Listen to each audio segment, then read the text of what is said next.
कि अरावली के एनवायरनमेंट को बचाने के लिए सुप्रीम कोर्ट ने भी बहुत सख्त आदेश दिए हैं। 1980 के बाद का कुछ नहीं बचेगा। देखिए, मैं तो एक बात जानती हूँ कि जब आप अपने देश का इतिहास उठाते हैं ना, तो हम लोग जब लोगों के बीच में बैठते हैं तो रामायण पे चर्चा होती है, महाभारत पर भी होती है, गीता जी पर भी होती है, क्योंकि हरियाणा तो गीता की भूमि है। विवेक जी, और गीता को इंटरनेशनली पहुंचाने के लिए माननीय मनोहर लाल जी के बहुत प्रयास रहे हैं। आप किसी भी धार्मिक किताब को पढ़ेंगे, और भारत का धर्म बेसिकली प्रकृति पे आधारित है। हम भारतीय जो है ना, हम प्रकृति को मानते हैं। हम वास्तु की बात करते हैं तो वास्तु का क्या मतलब है? Flow of air, light. ये बिल्कुल आपका अगर लाइट, पानी, हवा सब बराबर चल रहा है तो इसका मतलब वास्तु दोष नहीं है। तो ऐसे ही धार्मिक पुस्तकों में भी ये चीज़ लिखी हुई है कि नदी, नाले, जंगल, पहाड़, इनको कम से कम छेड़ा जाना चाहिए। अनइंटरप्टेड जो प्रकृति ने बनाया, जब तक कि हमारे लिए वो हमारी ज़रूरत इतनी ना बन जाए कि मासेस को फ़ायदा हो रहा हो। और हम लोग कानूनबद्ध होकर ही चलते हैं।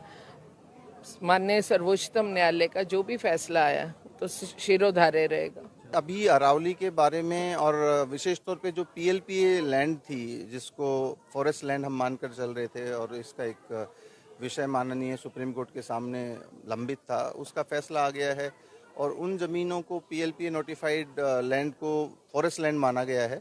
तो इससे भी इस शहर को भी और इस इलाके को भी मदद मिलेगी और ज़्यादा बड़ा फॉरेस्ट लैंड हम मेंटेन कर पाएंगे।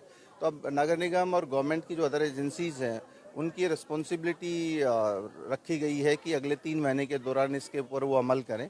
तो वो भी एक बड़ी राहत होगी एनवायरनमेंट के पॉइंट ऑफ व्यू से। अगर हम देखें, पोल्यूशन के पॉइंट ऑफ व्यू से देखें, तो गवर्नमेंट सिर्फ कंट्रोल्ड डेवलपमेंट उसके अंदर कर पाएगी और उस लैंड को हमें फॉरेस्ट लैंड के अंदर रेस्टोर करना है। तो ये भी अच्छी खुशी की बात है। डेमोलिश करके आगे बढ़ेंगे। उसके अंदर जो अवैध निर्माण जितने भी हैं, निश्चित तौर पे उनके खिलाफ तो कार्रवाई होगी, लेकिन माननीय सुप्रीम कोर्ट के आदेश हैं कि सरकार प्रत्येक ऐसे व्यक्ति को नोटिस देगी, उसको सुनने का मौका देगी और उसके प्रत्येक के ऊपर अलग से एक फैसला लेगी, और जो फैसला सरकार करेगी उसके ऊपर अमल किया जाएगा। जी, वो भी बता दें। मलकियत ही रहेगी, जिन लोगों की मलकियत है वो उन्हीं के पास रहेगी। जमीन की मलकियत के बारे में इस निर्णय से कोई प्रभाव नहीं पड़ने वाला है। सिर्फ जमीन किस तरह से प्रयोग की जा सकती है ये सिर्फ ये डिफाइन करता है। तो अगर किसी की जमीन अपनी है तो वो उसी की जमीन रहेगी, वो चेंज नहीं होगी। पर उस पे जो एक टैग है गैर मुमकिन पहाड़, वो गैर मुमकिन ही रहेगा शायद। देखिए, 2 बड़े निर्णय पिछले 3-4 महीने के दौरान आए हैं। एक, जितनी भी शामलात देह ज़मीनें थी, पंचायत की ज़मीनें थी, उसके बारे में माननीय सुप्रीम कोर्ट ने कुछ दिनों पहले निर्णय दिया था और उसमें ये कहा गया था कि कोई भी ज़मीन जो कंसोलिडेशन के टाइम पर या किसी भी प्रोसेस के अंदर अगर शामलात के कामों के लिए नियत कर दी गई थी तो वो दोबारा से किसी इंडिविजुअल को नहीं जाएगी, वो शामलात की ही ज़मीनें रहेंगी।